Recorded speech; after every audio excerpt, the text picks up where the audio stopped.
Assalamualaikum warahmatullahi wabarakatuh.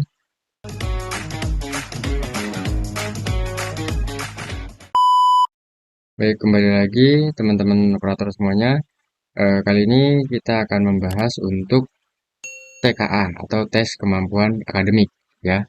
Eh, Mulai dari tanggal 27 kemarin ya, hari Senin lalu, website untuk TKA di tahun 2026, tahun ajaran 2026-2027 ini sudah bisa diakses kembali atau sudah muncul lagi kita untuk pendataan ya. Sesuai munculnya surat penyelenggaraan beserta suling jar ya, untuk guru yang saat ini masih dilaksanakan.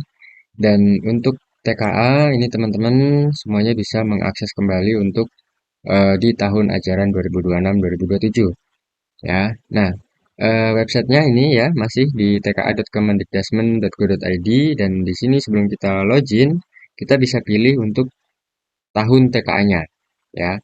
Ini untuk tahun TKA-nya dan juga jenjangnya. Pastikan jenjangnya, kalau di saat ini kita bisa memilih untuk jenjang SMA dan SMK. Karena untuk pelaksanaan di tahun 2026 ini, itu untuk jenjang SMA dan SMK dulu.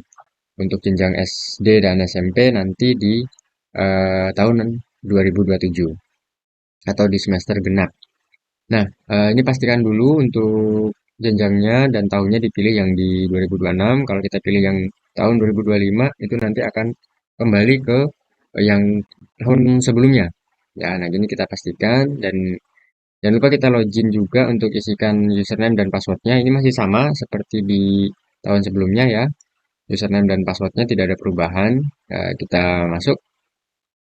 Ya, untuk di awal tampilannya seperti biasa untuk checklist kelengkapan data seperti pendaftaran peserta, calon pengawas, status atau modas, pengaturan gelombang sesi, DNS, finalisasi data, generate nomor peserta, SPTJM, dan DNT.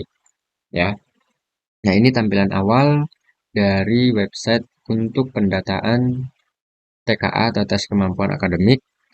Di sini seperti biasa, eh, kita sebenarnya bisa langsung untuk import data, tapi untuk impor data, pastikan dulu data peserta didiknya di tingkat akhir itu sudah lengkap dan tidak ada residu di perval PD-nya. Ya, jadi pastikan dulu sebelum teman-teman import, itu pastikan dulu siswa-siswa yang ada di kelas 12 ya di jenjang akhir itu sudah tidak ada lagi residu atau sudah tidak ada lagi kesalahan data di perval PD-nya.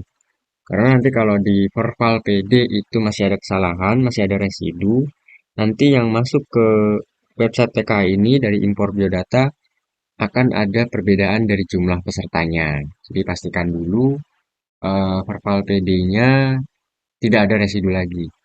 Untuk saat ini teman-teman cuma bisa membuka akses dulu aja nggak apa-apa. Karena dari surat edaran penyelenggaraannya, untuk pendataan dan pendaftaran peserta TKA itu masih sampai tanggal 27 September, dan pelaksanaannya itu ada dua gelombang, yaitu di tanggal 5 sampai 11 Oktober dan gelombang 2 12 sampai dengan 18 Oktober. Ya, jadi masih bisa untuk memperbaiki jika ada peserta didik yang ada masuk residu atau kesalahan data ya. Dan dari sekarang teman-teman bisa mempersiapkan apa yang perlu dipersiapkan untuk melaksanakan tes kemampuan akademik di satuan pendidikannya masing-masing ya. Oke, mungkin itu saja untuk informasi lebih lanjutnya dari TK ini. Jika nanti akan ada inputan data atau pengisian data yang lain sebagainya, dan juga apabila nanti jadwalnya ada perubahan, karena mengingat mengingat ini masih di tahap awal ya. Jika memang nanti ada perubahan, kita akan informasikan kembali ya. Baik, kurang lebihnya mohon maaf. Sekian dari kami. Terima kasih. Wassalamualaikum warahmatullahi wabarakatuh.